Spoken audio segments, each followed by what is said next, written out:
Às vezes nós queremos uma resposta de Deus, mas o que está em questão aqui é: sempre queremos uma resposta satisfatória. Eles se preocupavam com a luxúria, se preocupavam com o lazer, não estava nem aí em adorar a Deus. Uma outra colocação que Israel estava enfrentando ali também: ou então você tem vivido aí de uma maneira a qual tem demonstrado sensualidade, ou talvez você tenha sido aí uma pessoa mimada. A devoção religiosa do povo aqui era imitada por aqueles que precisavam aprender de Deus. Então são tudo práticas mundanas, e às vezes a pessoa comete essas coisas em casa e vem para o mundo e quer adorar a Deus, porque eles se envolviam e ao invés de trazer o povo daquela terra para o Senhor, era o povo daquela terra que tiravam eles do propósito de Deus.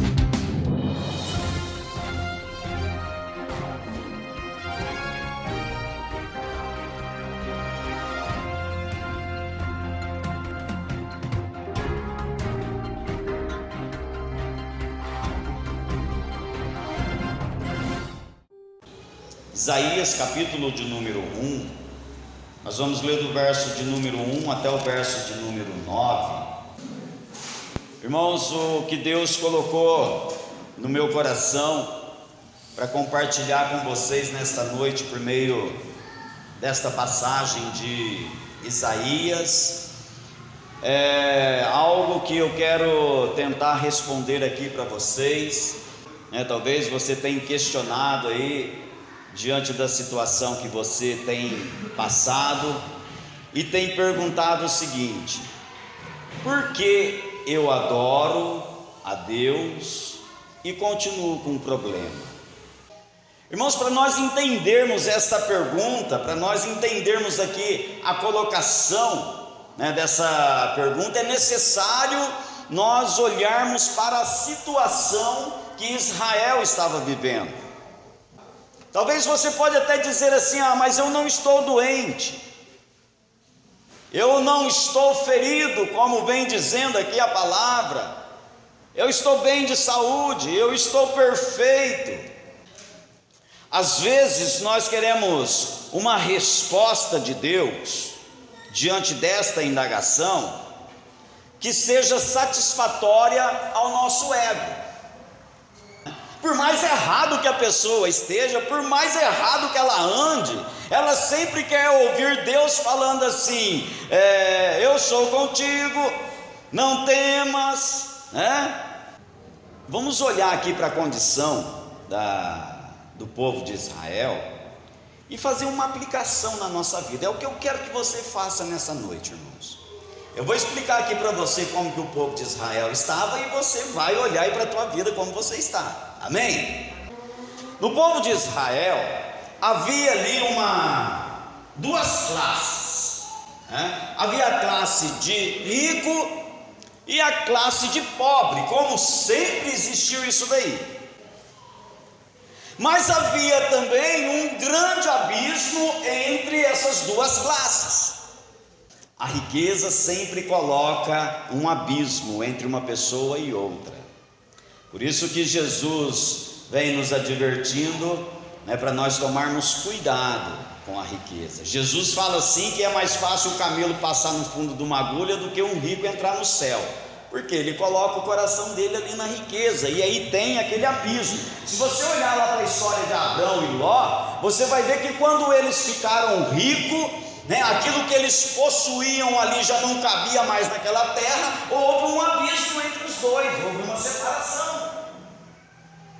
Nós vemos aqui no livro de Tiago, que nós estamos estudando, Tiago ele vem advertindo ali a igreja para tomar cuidado, para não fazer acepção de pessoas, porque a riqueza coloca este abismo, começa-se a fazer acepção de pessoas.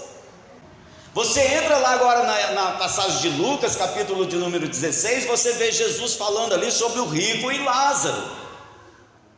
Havia um grande abismo entre os dois aqui na terra, e depois na eternidade também havia um grande abismo.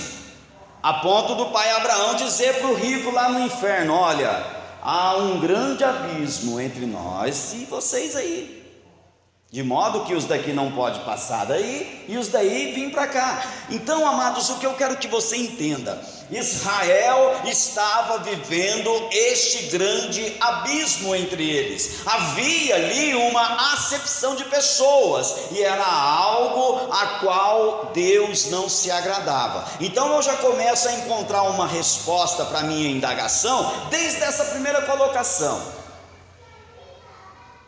Porque eu adoro a Deus e estou sempre passando por problema. Às vezes estou fazendo acepção de pessoas, porque Deus quer unidade, Deus trabalha em ajuntar-se e não espalhar-se.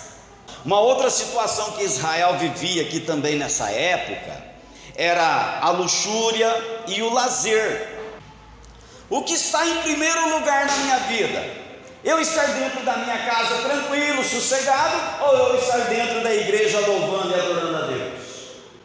São coisas que nós devemos olhar e trazer a resposta para essa indagação. Por que eu adoro e tenho problema? Porque às vezes eu estou valorizando mais o lazer do que o servir a Deus. Uma outra colocação que Israel estava enfrentando ali também: Israel estava vivendo ali uma embriaguez entre eles, e esta embriaguez aumentava a pobreza, a tristeza e a aflição daquele povo.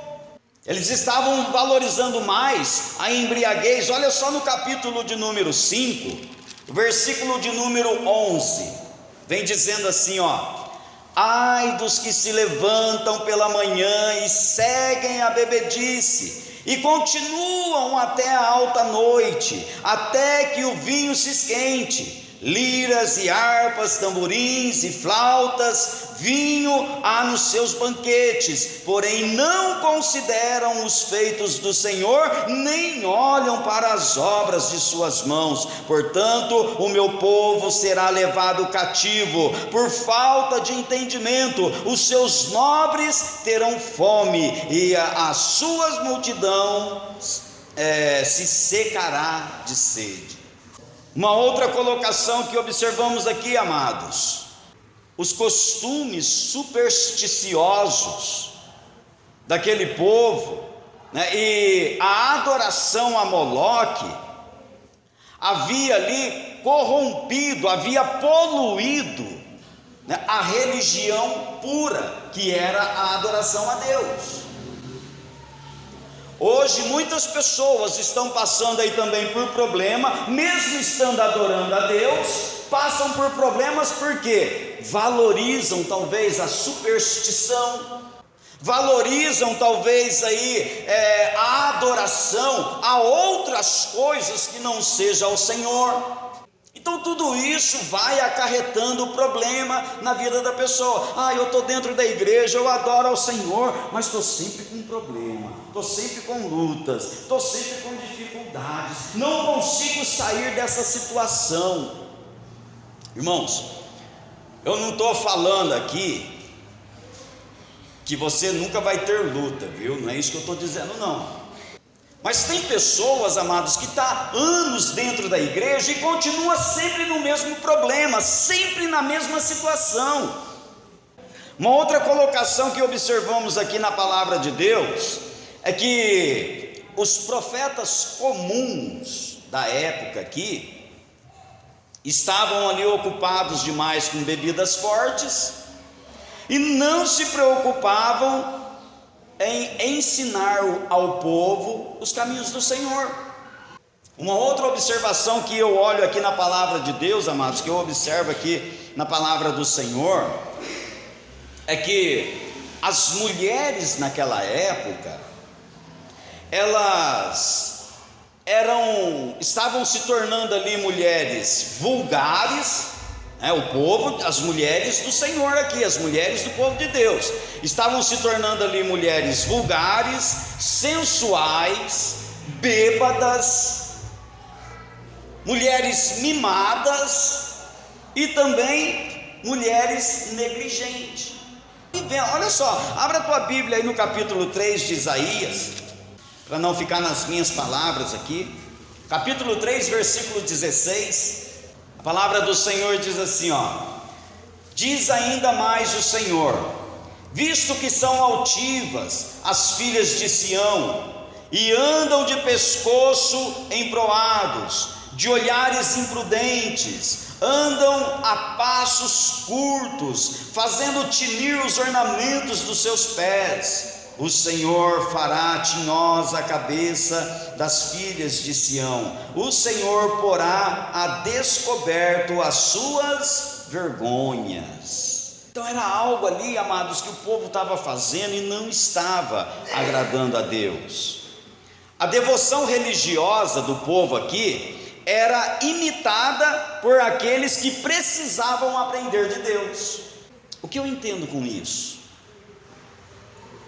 É que muitas vezes nós, ou muitas vezes, a pessoa, o crente, ele vai ter problema, porque ao invés de ele ensinar as coisas de Deus para o incrédulo, ele acaba copiando aquilo que o incrédulo faz. E era o que Israel estava fazendo aqui. Eles estavam, ao invés de ensinar as coisas de Deus, eles estavam copiando, fazendo igual. E isso daí levou Israel ao problema sério na vida deles. Então aqui eu encontro resposta para muitas coisas, na área da minha vida, e principalmente para essa indagação que eu fiz aqui: por que adoro a Deus e continuo tendo problema? Porque às vezes algumas colocações dessa está na minha vida, e é necessário então abandonarmos algo que está impedindo de servirmos a Deus. Olha, o orgulho no coração, a autossuficiência que ela vive, leva ela a pensar: eu não preciso de Deus. Agora, existem dois aspectos aqui que é importante nós entendermos isso no culto. Primeiro, no nosso culto tem que haver pureza. Segundo, tem que haver identidade. Deus deseja isso, ser cultuado por um povo de coração puro. Então por que às vezes eu passo por problema e não consigo sair daquela situação? Porque às vezes o meu coração não está puro. Então o que Deus quer é que você tenha um coração puro. O teu culto tem que ser um culto a qual o teu coração esteja puro diante do Senhor. E assim então, o problema que você não consegue sair dele, a situação que você não consegue se ver livre dela, irá desaparecer da tua vida. Aquele sentimento que às vezes te prende, que às vezes te aborrece, aquele sentimento que às vezes te magoa, aquele sentimento que às vezes te causa vergonha, e você não consegue se ver livre disso daí, amados, é porque o teu coração não está puro. Então é necessário nós entendermos, amados, que o propósito de Deus para a minha vida é aproximar as pessoas de Deus e não afastá-las. Então a tua atitude tem que ser uma atitude que traz o pecador para Deus e não que afasta o pecador de Deus. No versículo de número 4, Deus vem falando assim, ai da nação pecaminosa, povo carregado de iniquidade, raça de maligno, filhos corruptores, abandonaram o Senhor, blasfemaram o Santo de Israel, voltaram para trás. E a colocação que Deus faz aqui é muito interessante, porque Deus vem falando assim, porque haveis ainda de ser feridos, visto que continuais em rebeldia, toda a cabeça está doente, todo o coração enfermo, desde a planta dos pés, desde a planta do pé até a cabeça, não há neles coisa sã, senão feridas, convulsões, chagas inflamadas, umas e outras não espremidas, nem atadas, nem amolecidas com óleo. O que nós podemos aprender com esta palavra sobre feridas não atadas? O que Deus está querendo dizer para o povo aqui, amado? Segundo o costume mosaico, da lei mosaica, uma pessoa quando transgredia a lei, a sentença para aquela pessoa era ela ser chicoteada, e essas chibatadas feria a pessoa, cortava a carne da pessoa. Deus está dizendo assim para eles: olha, vocês transgrediram tanto a minha lei, que já não há mais aonde dar chibatadas em vocês, desde o pé até a cabeça, vocês estão todo machucados, de tanto que tem transgredido a minha lei. Isso daí quer dizer que são transgressões antigas, pecados antigos que o povo não se consertou, umas e outras não atadas, estavam ali feridas abertas, pecados antigos que o povo estava cometendo. Às vezes, amados, há algo na tua vida que você fez lá no passado que ainda te acompanha hoje, ainda está vivo na tua memória. Você sabe que você não pode fazer aquilo, mas você continua fazendo. Você sabe que aquilo é errado, mas você ainda tem prazer em fazer. E era necessário ali haver um conserto, irmãos, e é o que talvez seja necessário haver também na tua vida, um conserto, você mudar, você ser diferente, porque olha só, as práticas dos cultos estavam sendo mistas, e Deus não suportava aquilo. Quando o crente se envolve com as práticas mundanas, a adoração a Deus se torna mística. Isso faz o cristão perder a sua identidade. A pessoa perde sua identidade. E olha só o mal que isso daí traz para a vida da pessoa: o casamento místico. Então o povo estava ali, o povo de Israel estava casando com qualquer um, e Deus não queria isso. Estava afetando o que? A santidade. É uma coisa que nós devemos prestar muita atenção, irmãos, com quem estamos nos envolvendo. Talvez você diz assim: mas eu já sou casado, meu marido, minha esposa está na igreja.